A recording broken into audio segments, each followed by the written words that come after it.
welcome to The Polity, coming to you live from the Abuja studio of Kaftan Television. I hope you've been having a great day out there.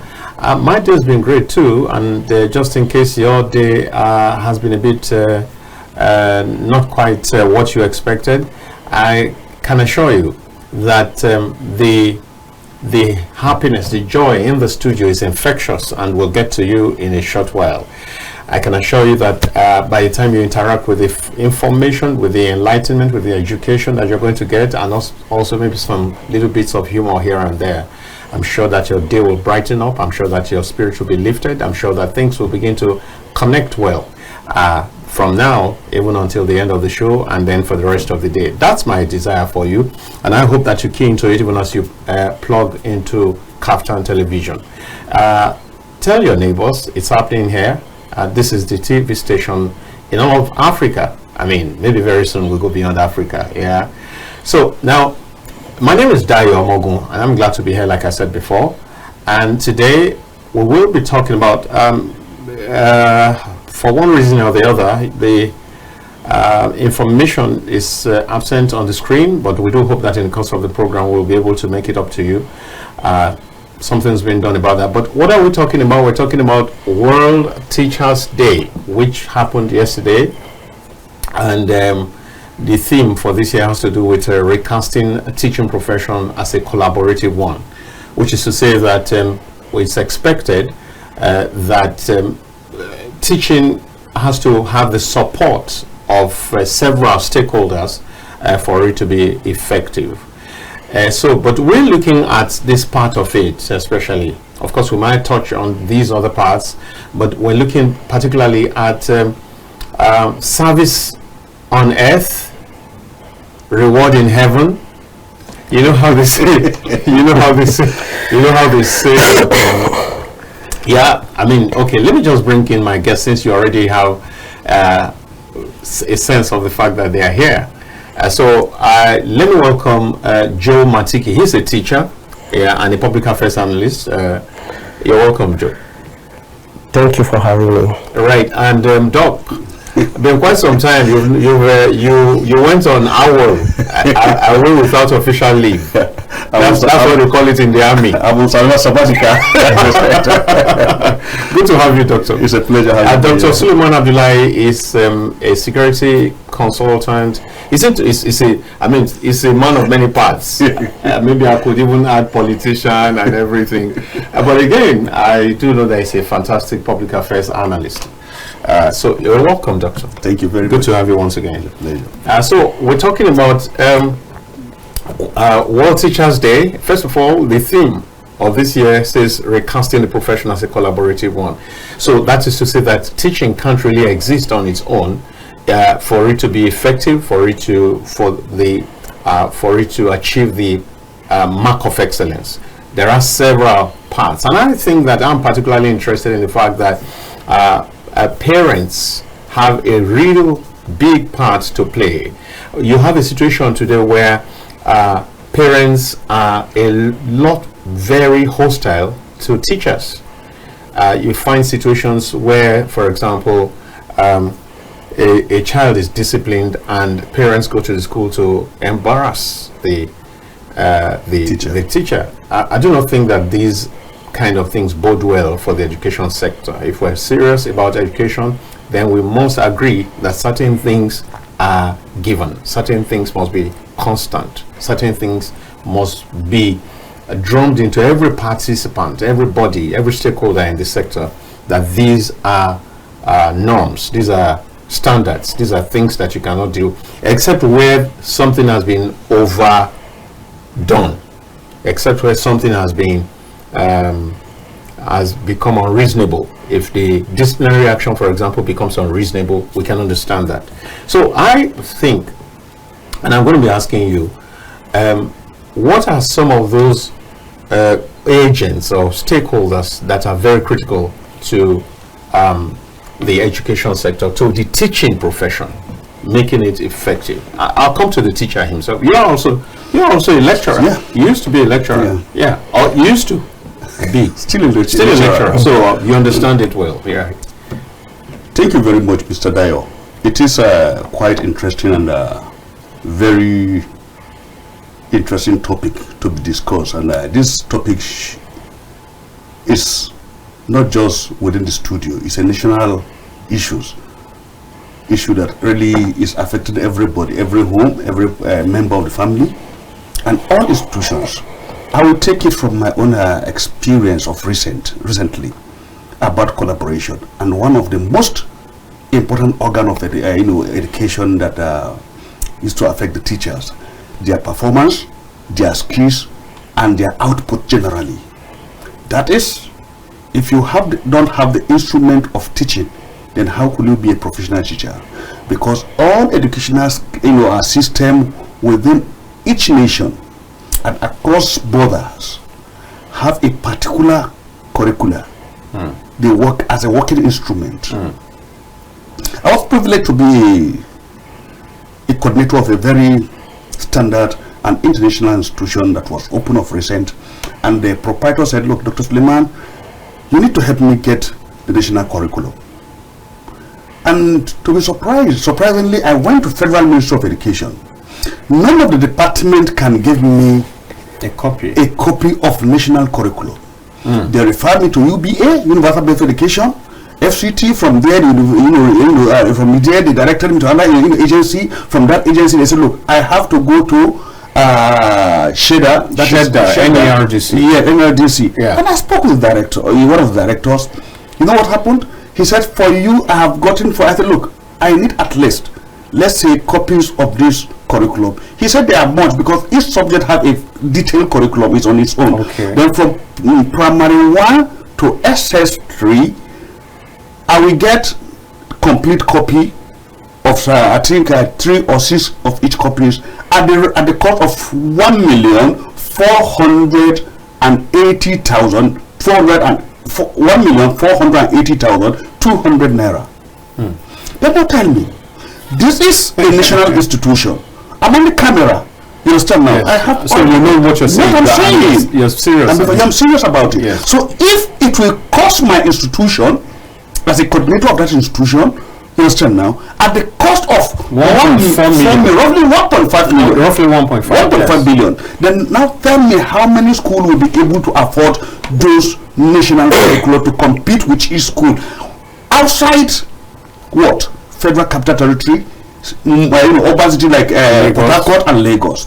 If that is the case, then how will each student compete favorably with other students, and what are the teaching instruments and teaching standards, teaching skill as an instrument to a greater educational development or system we are supposed to have in Nigeria? So how can we compete? So that is why I'm telling you now, I was saying, without money, teachers cannot have the nation access to their working instrument.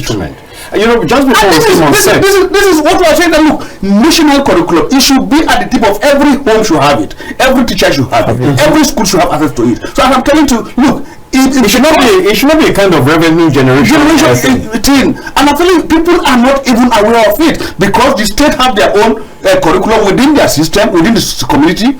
Local government have their own packages. Then we are talking about national curriculum. You understand now? It's supposed to be from national to state, from state to local government. So that whatever quality you are getting educationally from the local government, you are getting at the state level, you are getting at the national level. Because they come back to sit for one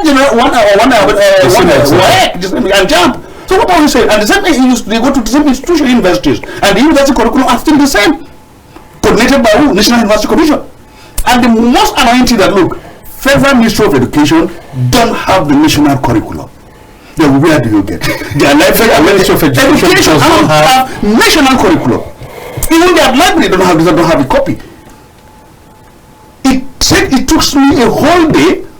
It takes me a whole day running from one point to the other before I could get it where I should get this thing up. Up to now, we could raise that money because it's very literally 1.5 million to get additional curriculum. Then who do I hold accountable? The teacher, the school, the parent, or the government? This is a serious matter you just raised, and I do think, I do hope that people who have some role to play in this matter are watching, because one would have expected that that's something that's made available almost for free, if not for free. For free. To you should get it on the internet. Exactly. Access it. So this is one of the issues. In fact, anybody in the net should be able to access it. I was talking to you. This is the vital and I will tell the engine room as far as instrument of teaching is concerned. The national curriculum.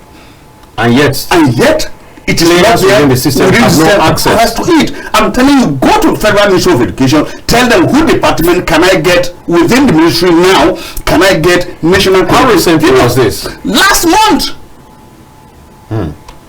All right.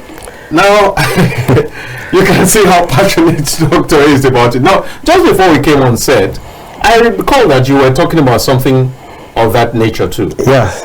You want to weigh in on this?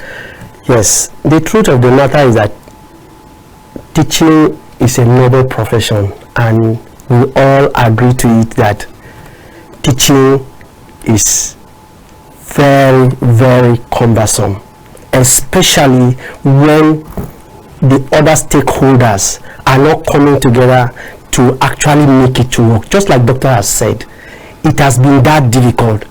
Some of us, we just have, okay, let's take for instance now, they said we should run a free education, like the state I'm working on them, they say we are running a free education. But when it comes to logistics, we need so many things. They are not there. We'll be asked to go for, we should improvise. The teacher should improvise. Yes, there are situations where you improvise, but there are situations where those things you can't really get. Even when you improvise, you cannot give the student what they want. So in that case, what do we do? So unless all hands are on deck and we come together as a people to say this is the standard we want, and most of the things that are happening today is what is causing the examination malpractice we are talking about. Like the last jam that it was shocking there was a shocking revelation that parents go as far as sitting in the IBT center to write exams for their children. It's so unfortunate because these revelations are out there. So what I am trying to say is that the government now should actually pencil down those that are responsible to provide these materials so that they can get to the teacher in the classroom. That's the only way we can bail ourselves from this mess we find ourselves. So, if the teacher doesn't have instructional aids, if the teacher doesn't have teaching aids, doesn't have the things that are, so how is he expected to be effective? That's the situation we're in. Now, he just talked about improvisation. So, is it in all instances you can improvise, and how effective is improvisation? Capital no, capital zero, not on all instances. I still go back to this point I started with. Thank God I have my practical experience. If you are talking of national curriculum, the books that needed to be used are there. That's number one. Yeah. Then the methodology of teaching is there. Then the timetable, how you arrange them, is there. Then normal teaching skills is there. The how to assess the student and when and how, you understand now, to teach, guide the student is all packaged in one curriculum with each subject detailing from A to Z, from the first week to the last week of the examination period. Then now tell me, if the teacher don't have guide to the book, what books do I need to use to teach the student? How will you improvise? You need to have the name of the books. You need to know the publisher. You need to know the textbooks.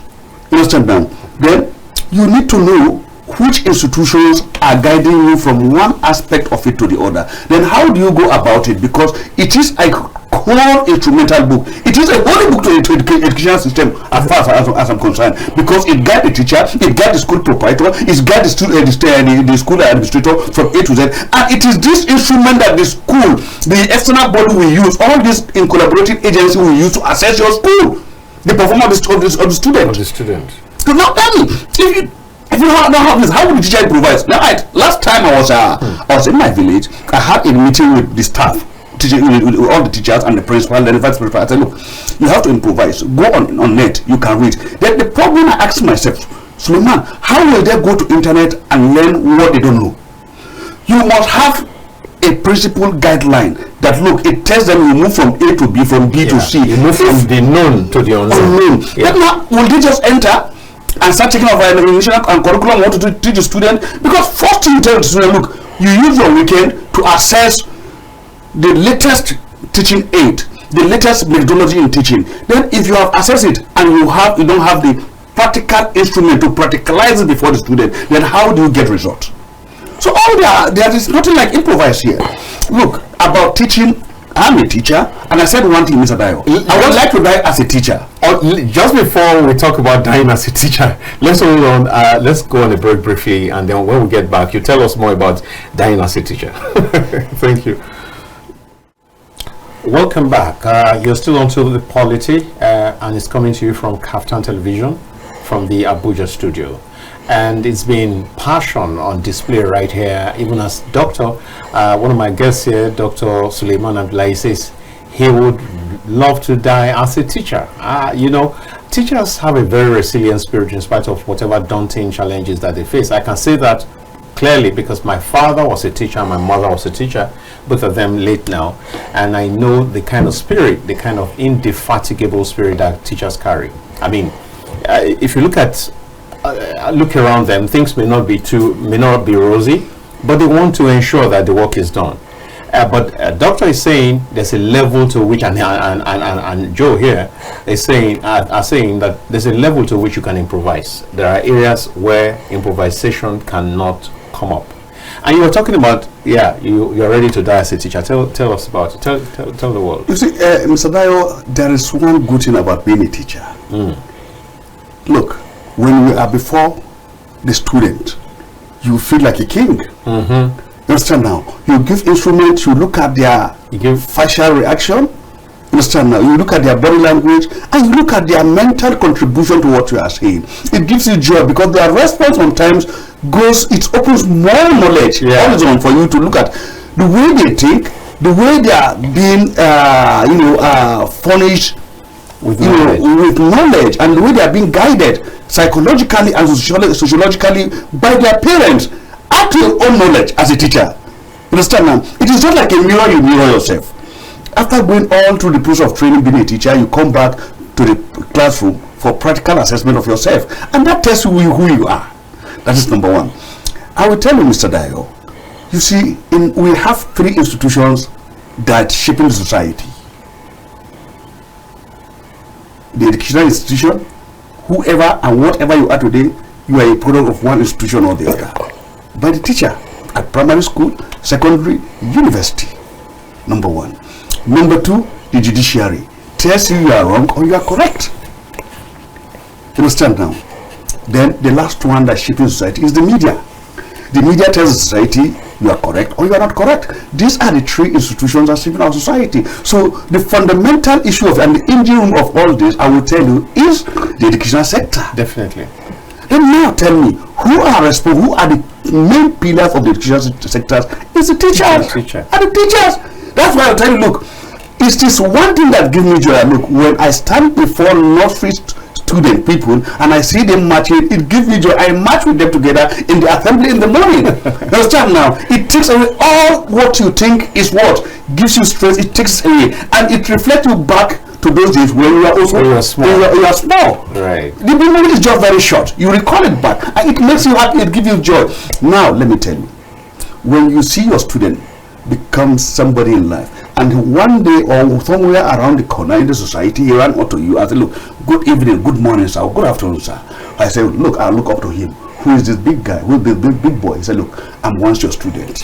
What comes to your mind? It's not the money in his pocket. You feel the pride on you. This is my student. Well, which year? I will tell you.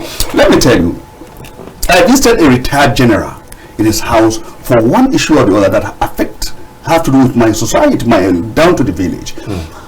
Along the corner, he asked the big boy to serve us, drinking water.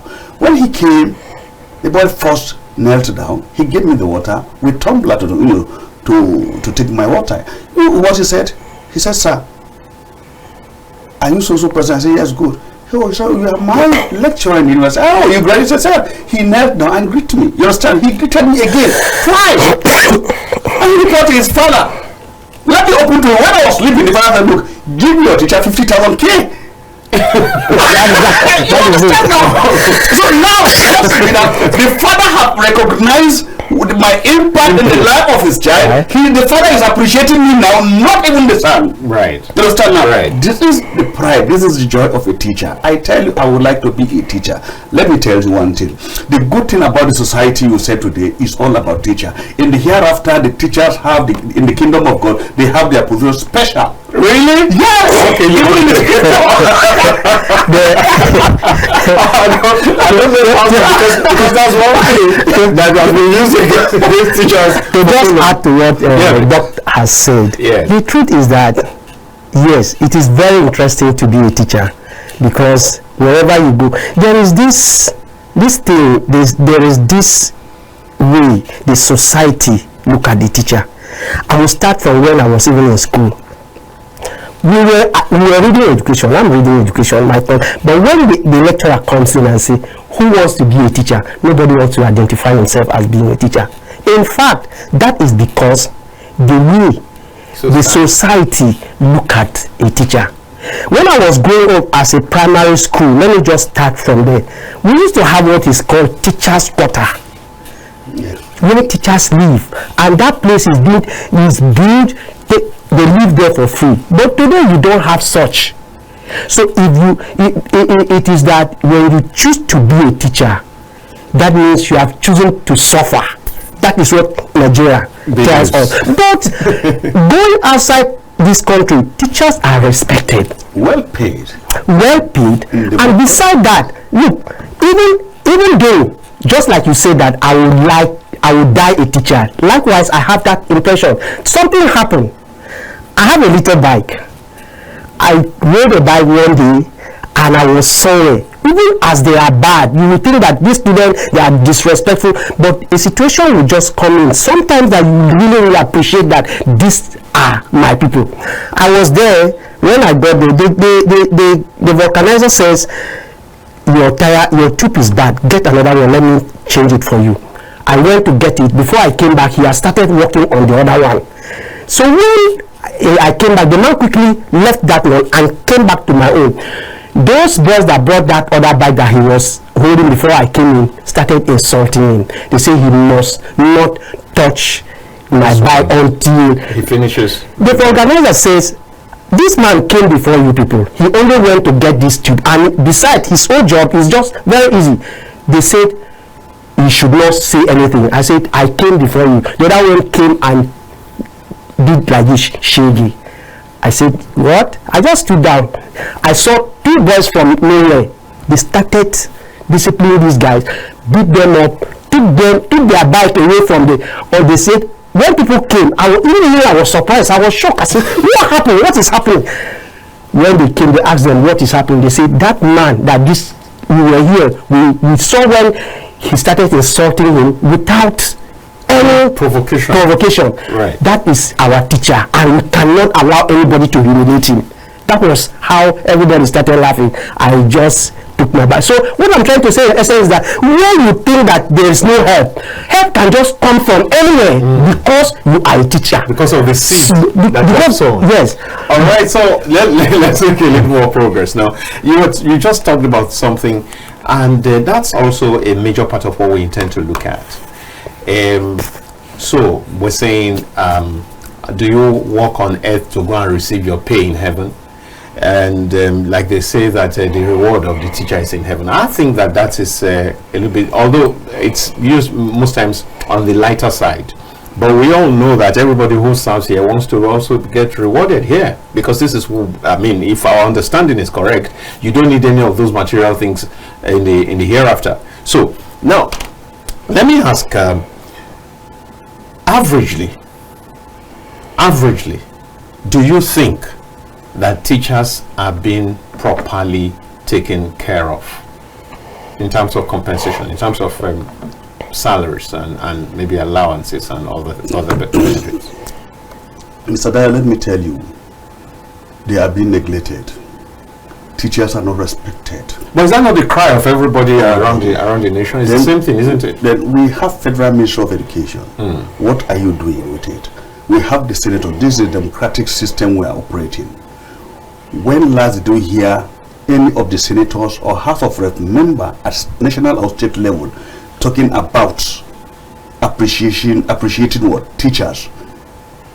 Increasing the welfare, the benefit of teachers, appreciating teachers. Let me tell you, what brought about this topic is about World Teacher Days that was established in 1994 by UNESCO in recognition of the International Labour Organization after recognizing the status of teachers in 1966 and how to appreciate teachers. Look at the challenges, understand now, and the resources that needed to guide teachers in their working institution as human beings. Because if you are talking of teachers don't just work within the schools, they work round the clock. Even in the community. Even in the community. The moment you see a student misbehaving, you see him in the society, the teacher is expected to discipline number one anyway. You understand now?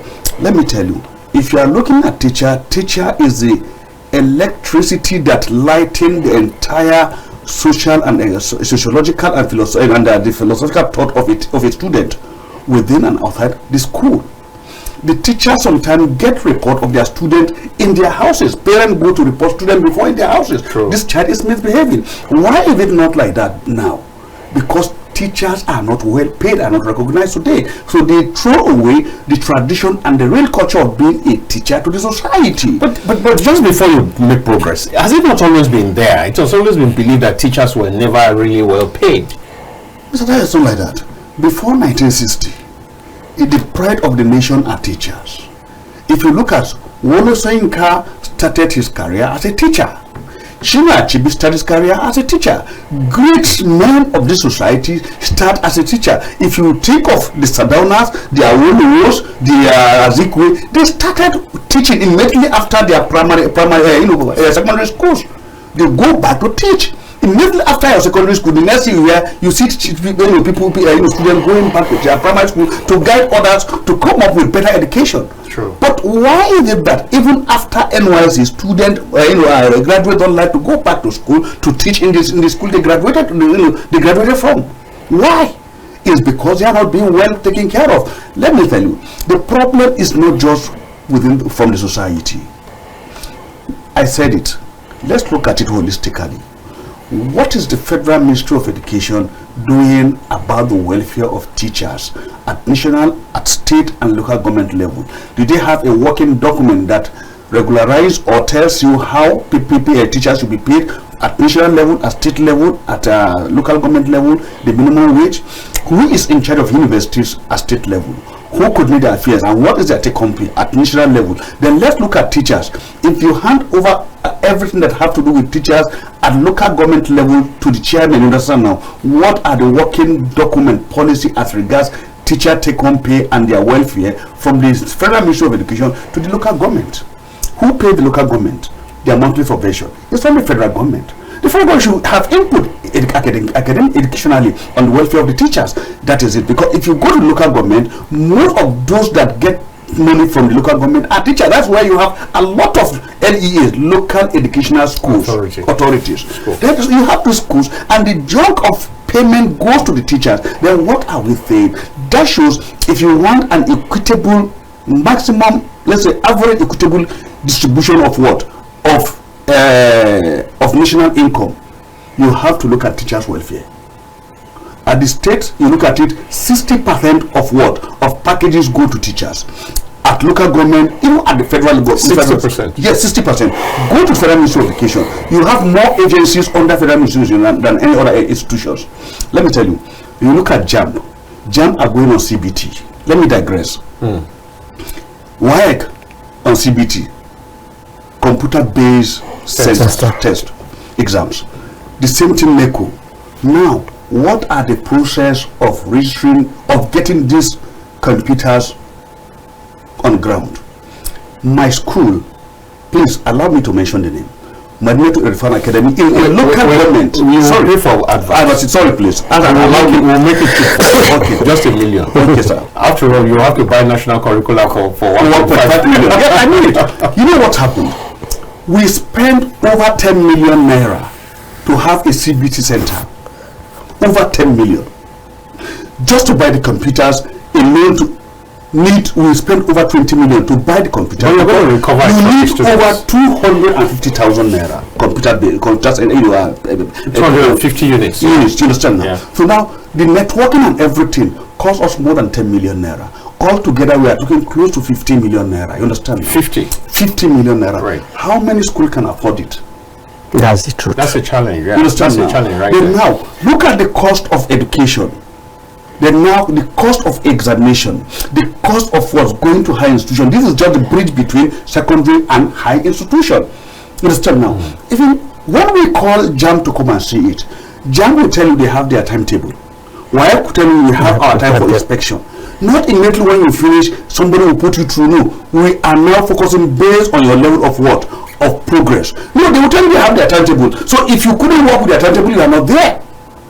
So now let me tell you, the problem here we have is that look, our all collaborating institutions, you understand now, Yeah. are not working effectively Together. Then JAM They said, are working across purposes. opposite. If they synchronize all their effort together, come together, let's look at it. JAM, WAEC, NECO, CBT Center, accreditation, assessment, you understand now, software assessment, the same time we are going. They fix a date, you are preparing for them. This one will come on its own, the other one will come on its own, the other one, when you invite them, it's not yet time for us. So now look at all this cost. We now go back to the teacher and the parents. What I am saying here, look, Mr. Dayo, if you experience what it takes to sit for a JAM in Nigeria, I'm telling you, you'll be frustrated. Because one of my daughter tried to get to the registration center, JAM registration center. She had to move from Buhari to Kuje, from Kuje to Nyanya. She had to leave the house as early as 5 a.m. Why is she having to that trip? Very good. One center will tell you we have finished our registration. She needs to look for the other center. Before you go to the other center, look, you have to come and queue. When you go there by 5 o'clock, you already find people that are slept overnight there. Then how do you do these things? The government should be up to the task because population is increasing and we are telling people, look, you should be educated, so we should move with the trend of event. The world is dynamic, you understand now? And your knowledge should have to go with the trend of what? Of event as we are developing and we are progressing worldwide. So now, what we are saying, look, we are in the era of what?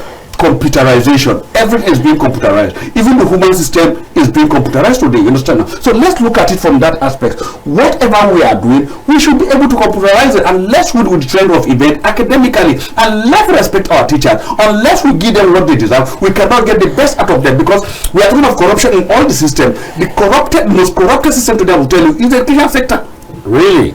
The most corrupted system is the teacher sector. At primary school, at nursery school, do you know none of this private school they bribe teacher to pass student? The school administration will tell you pass this student, because if you didn't pass them, the parent will take their children from our school. So the primary focus is the money, it's the money, not the quality, not the value, not the quality of education, and they are not looking at what? At the welfare of the teacher. The teachers have no say, because whatever you bring into the system, the proprietor will tell you is after his money, except on a rare condition where you have few that will say, look, we must respect the ethics of education and we must respect the values and culture of our tradition academically from our founding fathers. If not, what are we saying? Where do we have examination malpractice? Now you have identified a sore point, a very important part of this challenge about corruption in the system. Now, when we blame government for everything, can we also blame, and I'm posing this to both of you. Now, can we also blame government for the corruption that happens in schools? Is it government, for example, that will produce handouts and say, if you don't buy this handout, you have failed already, or you have lost 20 marks? Is it government? Is it government that says you must come and sort with your body? Is it government that says you must come and sort, you must come and see me in my office, or meet me at a hotel, so that you can have some level of guarantee of success, and failing which, if you don't do that, you fail? Is it government? And what can we do about this? I mean, let's start with you, Joe. If I may answer that question, the simple truth is that if the teacher is properly taken care of, all all other incentive from the students will not even come. That's the first point that I'm seeing. And there's another... Will not come, or will not be... They will decline from it. They will not even initiate it. So you're saying it's because of the inadequacy of what? Yes, the inadequacy of the government taking care of the teacher properly is making them to look, because ends must meet. You know that they are doing those things. I feel that they are doing them. I know that there are some people that are actually just greedy, that no matter how much they get, they cannot get satisfied. Yes. But there are others too who are contented with what they have to maintain their dignity as humans. There is another aspect that the government actually have to look at: the issue of these private schools. If you go there and know what is actually happening, you weep. You see these children they carry from nursery 1, 2, 3, primary 1, 2, 3. They load them with so many subjects. You discover that a pupil in primary 1 is suffering like 15 subjects.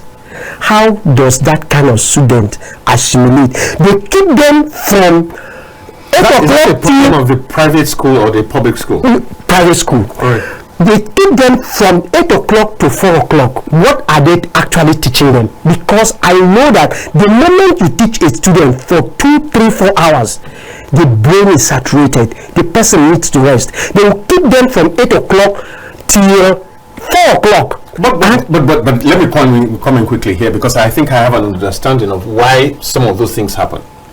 Because what happens, and that's why many parents also elect to take their children to private schools, is the fact that most parents are working class parents. They do not have anybody that will come and pick the children from school, so they arrange with the school to just run the system till that 4 o'clock, till when it is likely that they will be back from work, and then they come and pick their children. I think that is part of the what makes up for those long hours. But you see, your point is solid in that they don't necessarily have to keep bombarding them with knowledge, because children even learn better with play. I mean, I was part of one drama some years back. It was sponsored by one American group, LEAP, L-E-A-P, where the theme of this thing was a drama. I was Baba Ibrahim, and then it was learning is fun. Learning is fun. Now, so I agree with you that they should not be loaded, but maybe if you say keeping them from morning till evening, I think that's what's responsible for it. Parents are not at home, they're at work, and so they pay extra to keep those children there till they are free from work to now just come and pick the children. That's what I think is the problem. But what you have identified also, I think that there should be some delineation. If they are keeping them there, it should be for play, for rest, no longer for and when you talk about 13, 15 subjects, that is something else. Is that are you in the know of that? Yes. Let me come in here, Mr. Dayo. You see, a teacher will not give what you don't have. Correct. Yes. You see, I'm not praising myself. As a lecturer, when I go to class, I don't go with any note. Yeah, you're used to your... I will internalize what I have read. Right. You understand now? Go there, tell the children, take your note. I will use my own English to give them the note so that they better understand it. If you have questions, ask me. On this, the management of the university have set a team, even coming to observe my teaching, teaching methodology, you understand now, method of teaching. Then even I have somebody I have called from Foreign Affairs, a classmate in the university, to come and assess me. Let him look at my assessment of teaching. You understand? So what I'm saying here, look, even the teachers should be more equipped with the latest method of teaching, with the latest knowledge in the field of their teaching. The subject you are teaching, you must be acquainted with the latest development, with the latest founding, with the latest research. You understand now? The proponent of what you are teaching, you must know him. You must know what you are talking about. When we are in the course of our discussion, I tell you what comes about teacher days. That shows I know how it originated. Yes. Exactly. I have a foundation of what I'm saying. Yeah. I'm not just talking out of the blues. That's what you understand. So what I'm saying here is that look, the teachers should prepare themselves to be teachers. That is number one. Number two, just like you have said, the teachers have dual responsibility. They are teachers and they are parents. The parent now should respect the teachers being an extension of their responsibility as parent. They should allow the teachers to guide the children also. You understand now? If a student was when necessary, when a teacher will guide his child from 8 a.m. to 4 p.m. or 5 p.m., then the child goes back to bed. Just take your dinner, go to bed. You understand now? The following day, you are talking about going back preparing for school, and you are going to then who owns the child? The parent or the teacher? Who needed to be paid more? Who needed more respect in the society? So the teacher needed to be respected than the parent, and the parent should give to the teacher what belongs to the teacher. If not, the blessing of that child will be taken away from him. Let me tell you, we like it or we don't like it. We, in this part of the world, we so much believe in the scripture. Give to Caesar what belongs to Caesar. You understand now? So you think that teachers are not being given what they are supposed to be? They are not being given. Even the respect by the parents. You understand now? Because in those days, the moment you see your child progressing and academically, the first thing that comes to your mind, look, during one day I will go and visit his teacher and have something to give him. You see farmers, after harvesting their good yams, the next thing they think about is the teacher of my son. 3 tubers, 5 tubers of yam, 10 will go to the teachers. Not even the headmaster, no, because they know that the teacher have direct contact with their parents. If a child is well behaved in society, the first thing they see, not the parent, is the teacher. But today we are trying to look at what the institution, the schools, make the children to cram what they are saying, because the collective of what? Of misculture in the environment. Both Igbo, Yoruba, Hausa came together. What they know is, look, they must speak a common language, which is English, and their proficiency in what? In good English, speaking English, doesn't translate into what is in the book, what is in their brain. This is the problem. The moment you see a child speaking English with a kind of an accent, you say, oh no, whose school is it? No! Let's go to it. What is his character? His behavior? His psychology? What is his reaction to the sociological environment he found himself in relationship with others? How does he respect elders, teachers? What is his response when you pose a question to him? You understand now? Then now tell me, this is what translates into the larger society as the leaders we have today. In the school, you have a corrupt system, you have teachers that are inadequate in their resources, in their material, and whatever they have to give, and you have what? Unbaked students. At the end of the day, we have baked. Yes. Unbaked. Let me tell you, at the end of the day, you have graduated and not graduated. Yes. You have engineers and even don't know the names of the tools they use, not even know how to apply this instrument. Let's take them one after the other. A while ago, after identifying that there's corruption in the system, I said, so how do we, because I tried to open it up and say that the corruption part majorly is not a government thing. It's not, or maybe I don't understand it. When a lecturer says that you must buy my handout, if you don't buy my handout, you have failed this course. When a lecturer says, if you don't see me in so hotel, you will not pass this course, I will make life unbearable for you. That's not government. Let me continue. Let me tell you, we have what we call, the student have the right to query his mark. No, in university. Let me tell you. But we know how some of these things, even if it don't matter how, they are still whereby they set external examiner to look at your marking scheme. You understand now? Look, if 1 + 1 is 2, go to any institution, 1 + 1 is 2. That's for mathematics. That's for this social science. Let me tell you, there is what we call the qualitative system of research analysis, not quantitative, qualitative. We look at the quality of your argument. If it falls within the rational basement of which we can establish a fact, then who is that teacher to tell you are not right?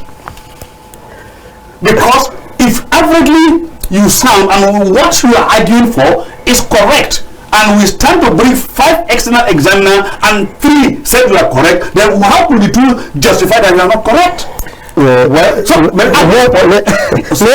Maybe sometimes I will disagree with you. because it doesn't work that way. Most times when you call for your paper, if you call for your paper, it is always very difficult for the student to win. Let me put, and those things, they have generated to just what you said, they have big or the non-big student. It will shock you that a copper will come, somebody who just came out of the university and probably he read agric. Let me put it for instance. He comes, he's okay, this brain is fresh, the person is just coming, at least let us give him like SS1 or SS2 so that he can sharpen the brains of those young ones. He will tell you, or he or she will tell you, he can't take SS2. Okay, what about SS1? He or she will still tell you, I cannot take SS1. Okay, come and take JSS3. She will tell you, I can't take JSS3. Which class can you teach them? Say JSS1. Unknowing to them that JSS1 and JSS3 are the most, JSS1 and SS1, they are the most difficult classes to handle. Yeah. Because like in my school, we cannot give JS3, JSS1 and SS3 to any copper because we want them to be handled by people that are teachers that are very, very experienced. So that is what is playing out today. You see that the educational system is just becoming a nightmare, because when you go out there, come and give us what you have just learned, they cannot give out. Now you were saying that requesting for your requesting for your marks, for your paper, is a very difficult thing for a student to prove, because most times, even when you call for your paper, the script will even be missing. They may not even find the script at all. Yes, there are situations like that, and if you don't take time, and then will fight for those ones that will be bold to say they want to fight for their script, you don't take time, you will never graduate. It is happening in this country. Yes.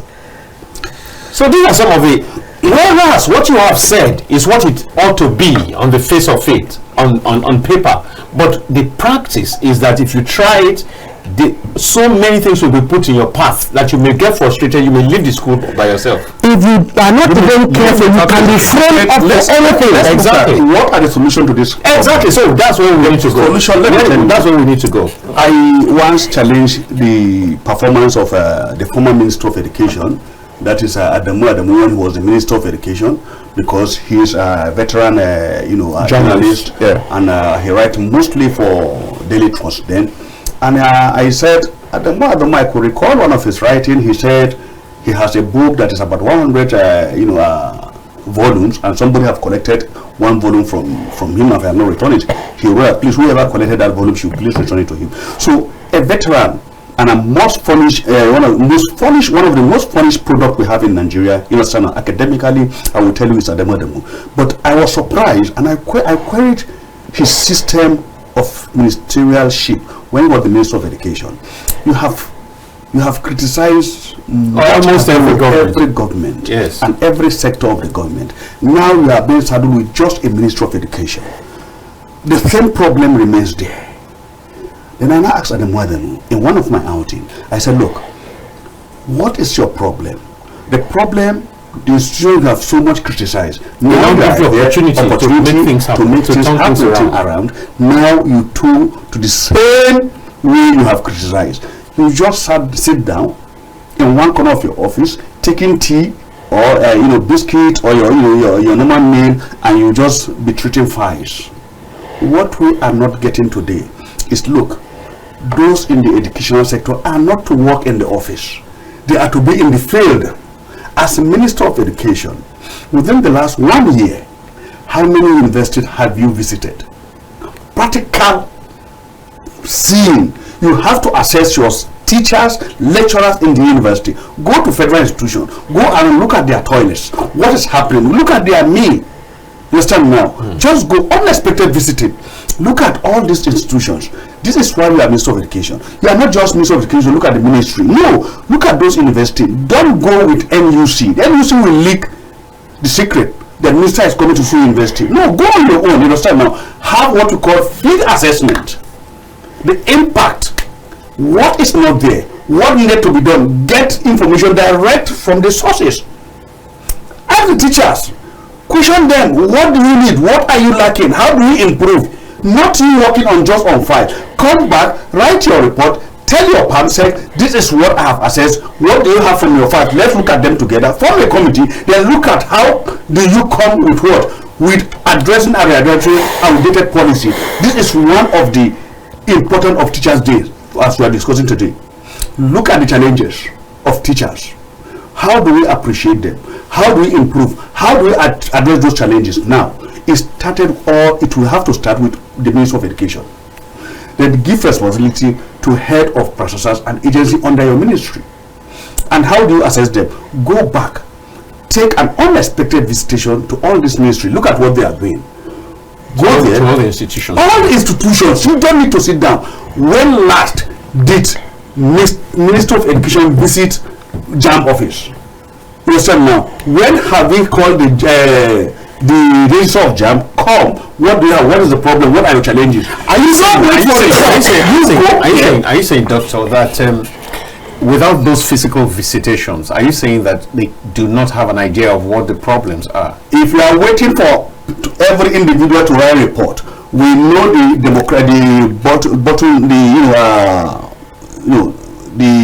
bureaucracy bottleneck we have in Nigeria. You understand now? Some will just give you impression for you to know that they are working. But I'm saying, doctor, you are not yet minister. Yes.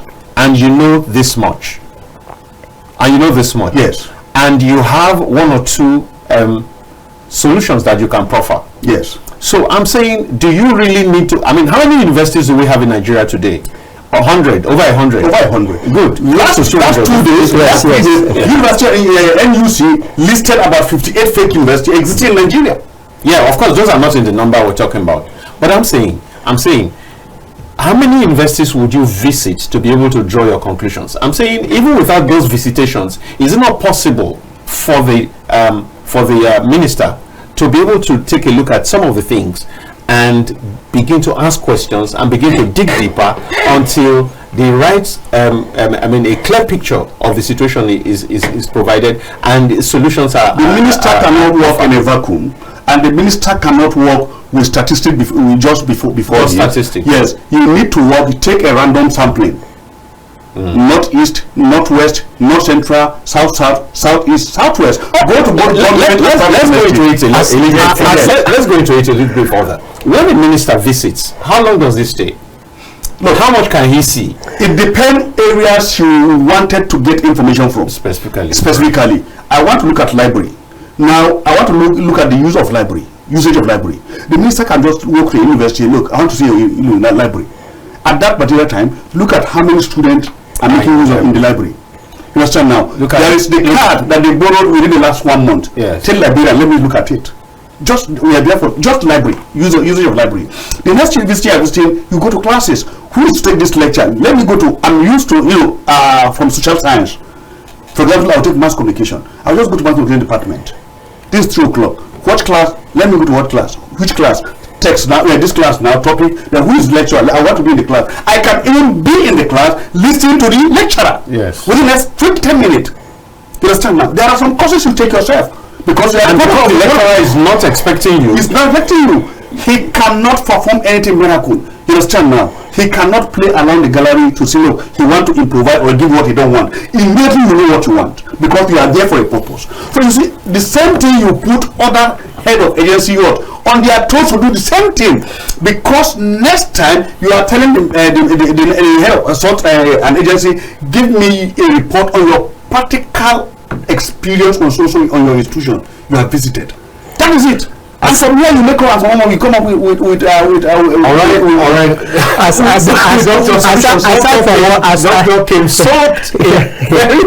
Aside from what Doctor has just said, there are other key things that need to be done, like organizing workshops. it is very key. When you go around, when you visit, you see where they are lacking. In fact, like the teacher is like an iron, and they said iron sharpeneth iron.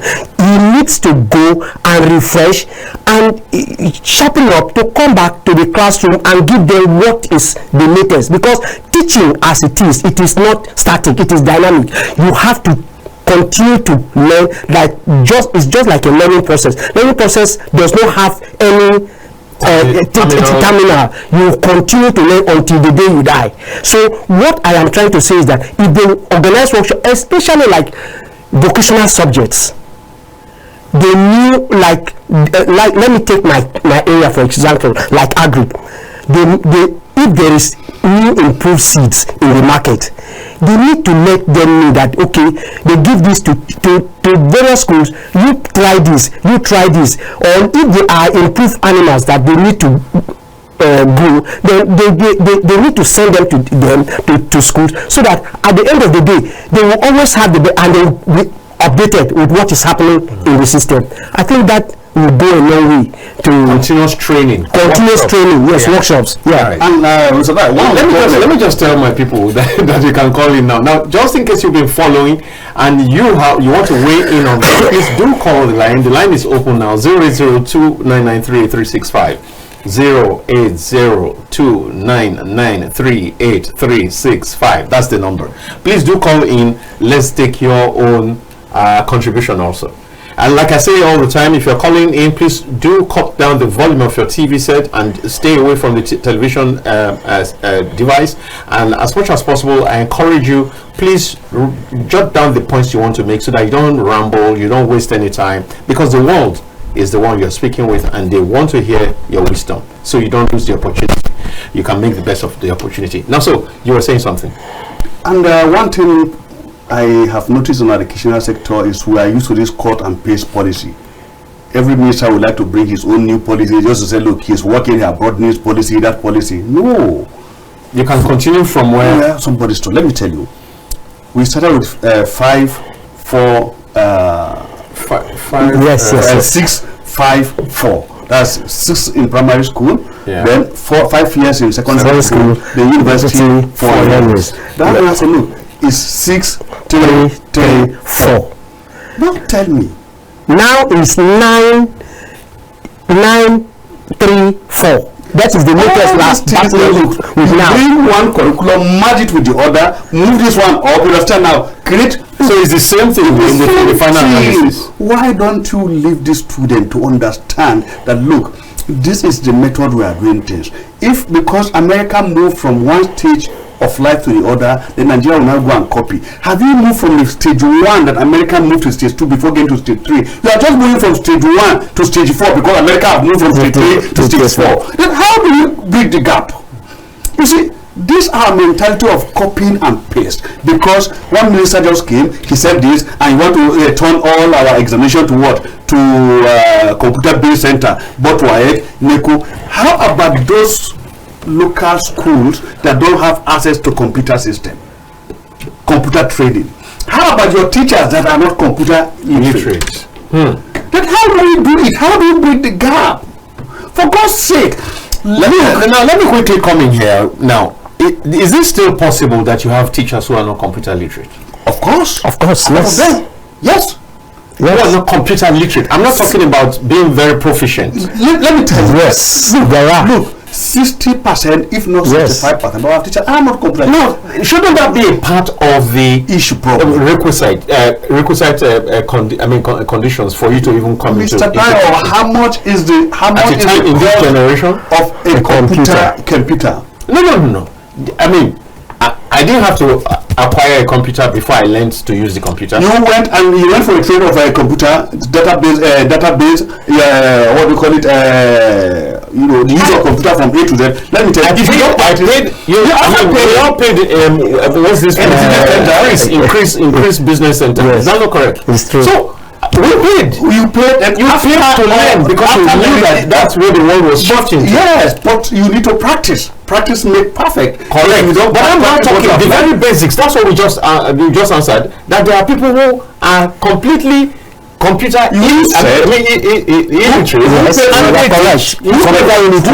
I paid for myself. That's what I'm saying. Very good. As a teacher, if my take-home pay is not enough for me as a take-home pay, I don't know what my take-home pay was when I paid. Look, let me tell you. It matters of passion. Presently, we are having that problem right now. I do think, and I'm saying on air, this is the world listening to us. How can you have a teacher in 2025 that has no basic the teacher or the problem of the school, the institution, or the system itself?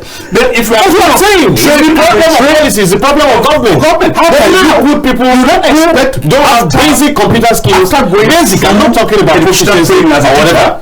You understand now? Then at the end of the day, what you pay me as a fresh graduate, let me for example, you give me a resume in a private school of 70,000 naira. They expect that of that 70,000. No, private schools, there are still private schools paying 30,000. What is 20, 30, 25. Yes. Let's take this call, please. Doctor, let's.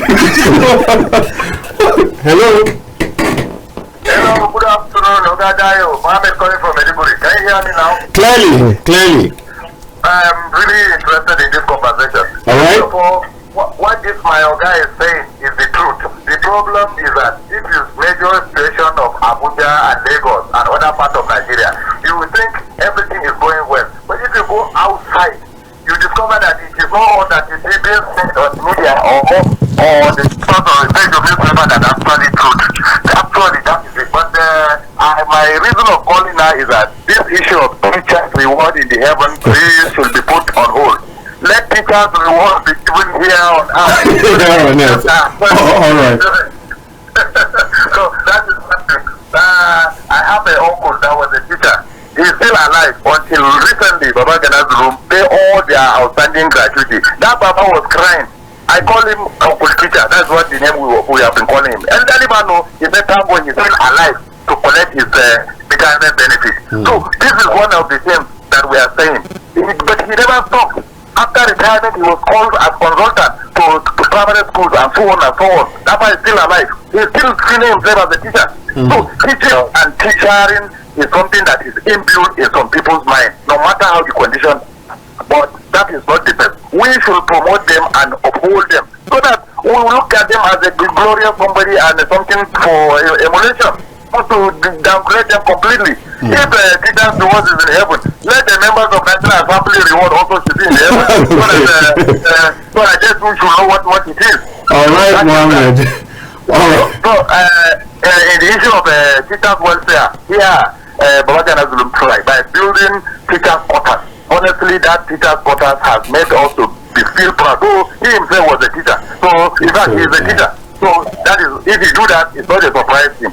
So teachers' quarters are now built under reconstruction of settlement and so on. And so they say headmaster's house, teachers' houses and so on. So this is something good. If other state governors can as well emulate this thing, it will go a long way. This is one thing we should be doing. Nigeria is one country. No matter where you come from, we are Nigerians and we must remain as Nigerians. This is what I always advocate. Forget about the tribe differences, religions, all this life doesn't matter. Nigeria. Mohammed, I'm going to have to let you go because if I allow you, you take over my show. Now go there. Say I'm doing okay. Say I'm doing. Join me in the evening for Matters Arising also, right? Okay, all right. Okay, go ahead. We shall see if there's No, so that's what the same thing you people are advocating, that better welfare and all that. You're talking about 70,000 naira. There are schools that still pay 30,000 naira. So where do we go from there? I want to use this opportunity to appreciate my governor, the governor of Niger State, Governor Bago. He's actually trying, because since I have been there for 22 years now. You've been teaching for 22 years? I've been teaching for 22 years. Right, okay. And let me be honest with you, teaching is, if you don't have passion, you cannot teach. Teaching is very interesting only when you know what you are doing. Because the best time that I have life in me is when I'm standing in front of students, just like Doctor said. When you are in front of students and you know what you are telling them and it is flowing, and they are actually giving you back what you are giving them, you feel very excited.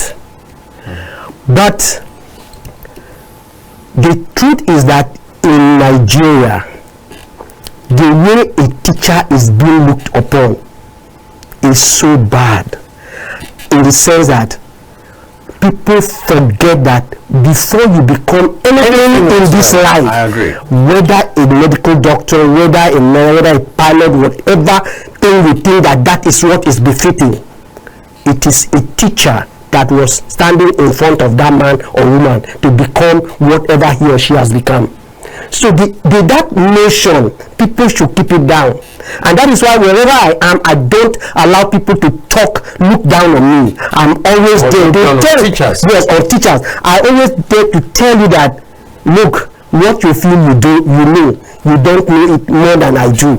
Because in every ramification, every discussion, if you are a teacher, there is no discussion that they place on the table that you will not be able to contribute. That is the truth. Correct. So that is what it is. That over time. Now let's get. Why did you say that you praise Governor Bago? Because he is the only governor that has. Don't be too sure. Yes, I'm sure. I'm very, very sure of what I'm saying. Some time ago, we moved from 18,000 naira to 30,000 naira. Yeah. If I tell you what was added in my salary as 30,000 naira minimum wage, you will all laugh. It was. There's no need for me to mention it on. But this governor actually implemented the actual amount that a teacher is supposed to take home. All right. That is what it is. Unless that's a departure from the. Yes. Right? Yes. Okay, let's quickly take this. Hello. Hello. Yeah. S.O. Dudu. Welcome. This is S.O. Dudu calling from Cross River State. Right. Good afternoon to you, Mr. Dayo, our very wonderful host. Thank you very much. Good afternoon to Mr. Matiki, that person knows this. Our guest. Good afternoon to Dr. Suleiman, Absolutely. Our regular guest. Good afternoon to our esteemed viewer, and happy World Teachers Day to all the teachers there outside, including myself. Oh. Good afternoon to my friend from Midogi, Mohammed, that just called. Yes, the topic is out. Confirm if you hear me. Clearly, we can hear you clearly. Okay, right. The topic is out. State World Teachers Day. Service on air, reward in heaven. And I will ask Mr. Dayo, we are not praying for it. What if a teacher dies and do not go to heaven? What does it mean for her reward? I'm sure that's a rhetorical question, though. So we are not viewing it from this perspective. Government should begin to view it from this angle, because motivation is very key in anything we do, most especially in a sensitive profession like the teaching profession. Motivation must be taken very serious, and this is why we are having most of these problems. Although we have individual differences, corruption is becoming the order of the day because of lack of motivation. If you look at what Dr. Suleiman is saying on the angle of policy inconsistency and lack of consolidation on policy, it's a serious problem we are facing in Nigeria. And education sector is not, we must not let it aside. Why? We see more policy coming without consolidating on other policies that have been on ground that are actually working. Instead of them to come and look at gray area that they need to change, they will fail. You see, today in the education sector, they are coming with a policy of even introducing CBT in the SSC without taking into consideration network glitches like in the rural area. I'm coming right now from the rural area, and this is where I will appreciate Dr. Suleiman for what he said. The Minister of Education and Commissioner of Education, they must take this very serious. Why? Paying unscheduled and unannounced visit to schools, it will go a long way to cover some of these things, to address some of these things. Take for example, if I have Commissioner of Education, like in my state, I must appreciate the Commissioner of Education in Cross River State, Professor Senator Stephen Odi. He's actually trying. You see, he will pay unannounced visit to primary school, to secondary school. This is what we want. If you are visiting most of those schools in the hinterland, you will discover that if we want to migrate into CBT exams and the network is not there, when you go and all the 36 state governors are meeting with the Minister of Education in Abuja, you will give this recommendation so that they take into cognizance of some of these areas. If possible, they can run it concurrently, both paper and CBT, not to come and then phrase it completely. Then look at the universities. Lack of motivation. Look at the 2009 agreement that we are still seeing in the universities. Although this is not a criteria for lecturers to begin to misbehave. Okay, very good, very good. I was going to take you up on that. You are going to have to begin to round up now. Our work of teachers in our institution, if they can do it, it will go a long way to actually help, so that the reward of teacher will not only be in heaven, but it will also be on earth, because most teachers may not make heaven. Thank you so much. Most of them may not. All right, okay. So now let's come right back. We have situations where teachers, some are being paid 30,000, but I do know that there are teachers in this country that are also paid real money.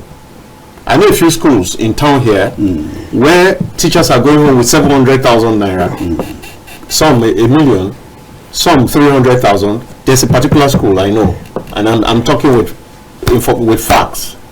Now, so what should be done?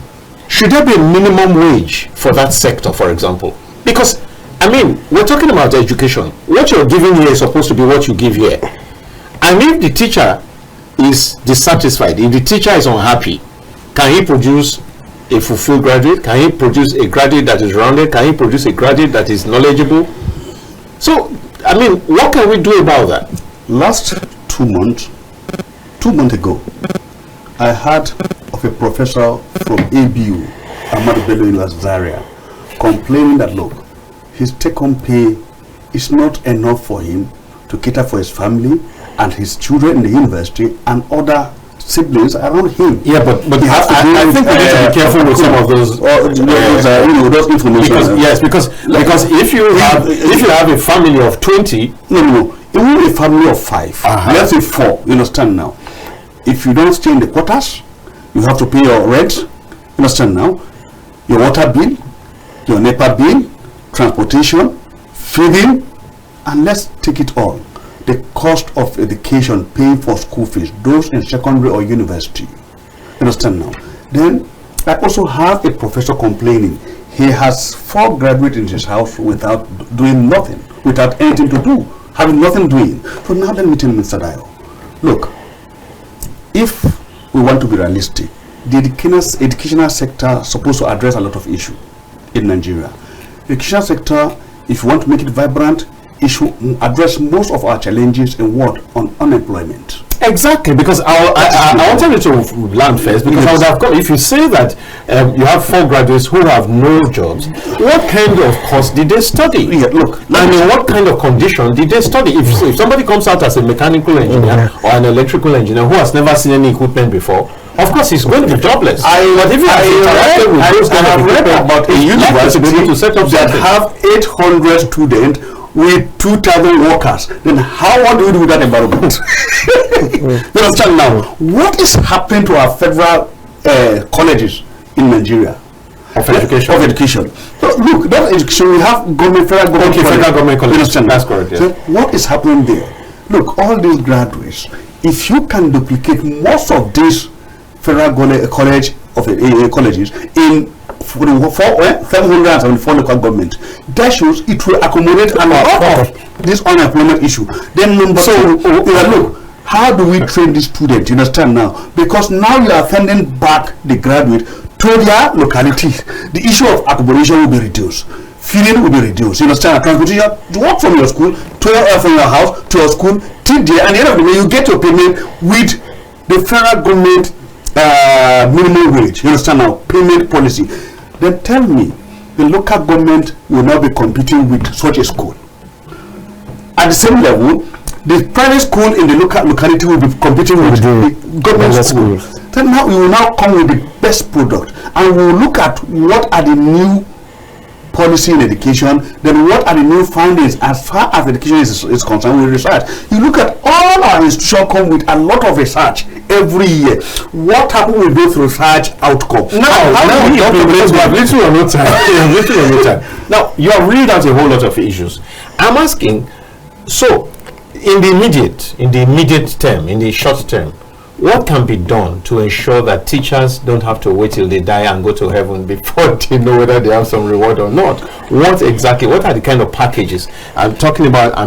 Like things like, for example, if you have somebody, Mohammed, who talked about how Zulum constructed teachers' quarters. Apart from that, how many teachers have you given National Honor Award, Honor Award, MFI, now, all those things? You don't give teachers, recognize teachers. How many teachers have you sent to the national school? You understand now? You understand politicians and administrators. Do those ones add to their comfort? You project what? Their image, their personality, their package. A teacher that have proven over years, 22 years of service, he needed to be honored by the state, by the local government. Let him have a handshake with the governor. You know, once in a while, or the commission of education. Yeah, of course. Why won't I want to handshake with the governor? I wonder, last 3 months, a girl came first in English competition worldwide, and she was only given 200,000 naira. What are you saying? Is that the package she needed? Is that the word she needed? Did she need economic? What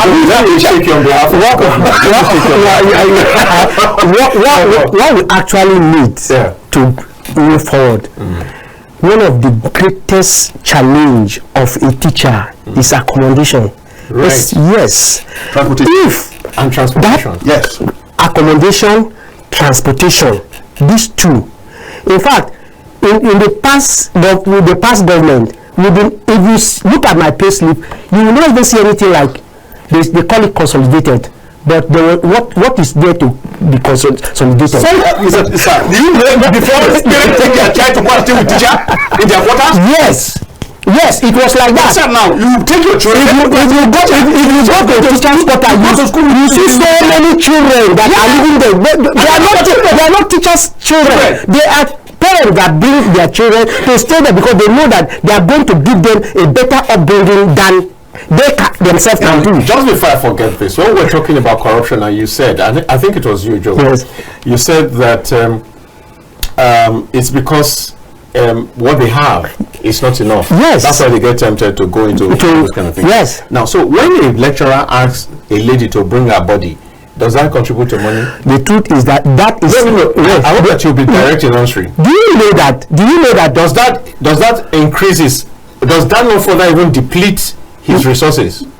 As far as I know, there are some lecturers that will prefer you giving them money instead of your body. I'm saying yes, we do know that, but there are people who it will only come with condition when you say you don't have the money to pay, then you pay in kind. For those of them that do that, but that person is their relatives are watching right now.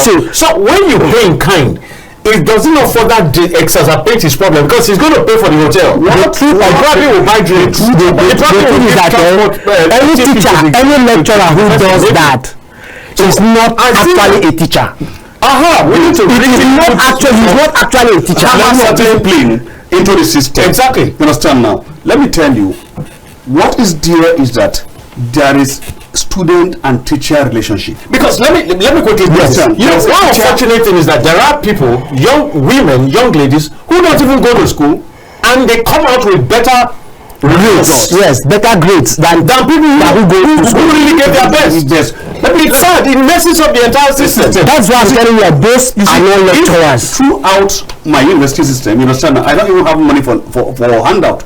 You understand now, what I did, I make effective use of library. That is number one. Then as a female student, what is your relationship with the lecturer? Do you need to have any partner relationship with the lecturer? Number one is no. When lecturer approach you for any partner relationship, in advanced country, they look at it from two perspectives. If a lecturer is asking you for partner relationship, they look at your age. If you are above 18, you have it's your choice. It's your choice to think of, look, outside school curriculum, I have partner relationship with him. Not it have nothing to do with the school. You understand now? But within the school, you can assess her script. You understand now? External examiner, we still have what we call external examiner that look at the scores given to all students and they moderate it. If it's too high, they bring it down. If it's too low, if it's low, they'll bring it. Look at it. In this aspect, what is our policy on teacher-student relationship? Number one, you understand now? What are the disciplinary measures put in place? If a teacher goes beyond his boundary, she should be disciplined. First step discipline, second step discipline, and the third step discipline. Well, Doctor, we must also admit that in some instances, it is not only the lecturer that is asking. What I'm trying to say, sometimes when we have this parent-teachers meeting or teachers end of year meeting, they bring up issues like this. I always stand up to say, you as a teacher, how will you feel that you will stand stark naked before this your student? How are you normal? You understand? I always ask them this question. Yes. Are you normal? Is the system, is the entire system normal? It's not. And so a whole lot of work needs to be done. Teachers do not want to wait till heaven before they get their reward. This is where we bring the show to an end today. That's all we've got for you. I hope that you enjoy the passion that was displayed here. Doctor came fully loaded, and Matiki is also, very hot. After God, my parent, I pray for my teachers. All right. So remember a teacher today. Remember a favorite teacher in secondary school or in the university. Pray for them. Make a call them, and say something good, something nice to them. This is it, and thank you for coming, Dr. Suleiman Abdullah. Thank you very much. Thank you, Joe Matiki. Thank you very much. And you heard somebody call all the way from Cross River. I believe that person knows me. He knows that name. That was our usual call. He knows the name. So, my name is Dayo Mogu. Bye-bye for now. But just before the bye, thank you so much, production team. Big up.